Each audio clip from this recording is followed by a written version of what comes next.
Hello, what is up mga ma'am, sir, ma'am? Ako po si Ralph Cifra, isang visual artist from Manila, Philippines. And today we are going to custom repaint the Marvel Legends Iron Man Model 09.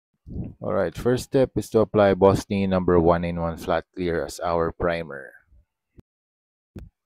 And then next we are going to apply water-based acrylic primer matte black, brick red, and warm red. So mimix natin to para makapag-apply ng mga shadows dun sa armor. I am using a flat brush para dun sa paint application natin, and yung brush motion natin dito na ginagamit, yung flicking motion para mas gestural yung finish.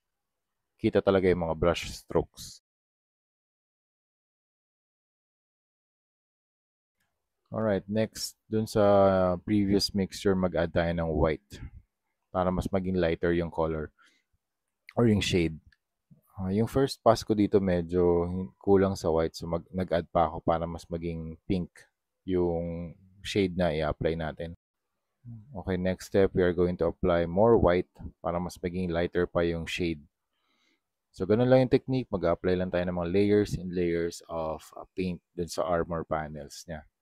Specifically dito sa red. And then next, Hero Water-Based Acrylic Primer Matte Black for our line art.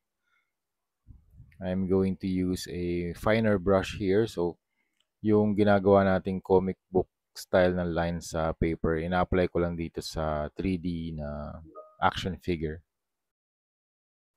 Yan. So we can apply line techniques like feathering, transition lines, at saka mga cross-hatching.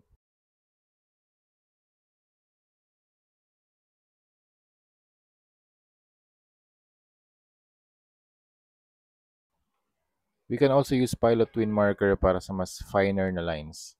So I'm using the extra fine na tip.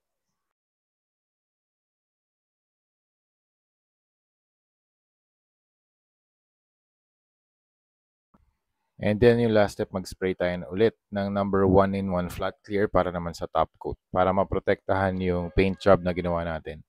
And there you have it mga ma'am sir, tapos na yung ating Iron Man Marvel Legends Model 09 Custom Repaint Project. Thank you very much for watching and see you sa next video. Bye-bye.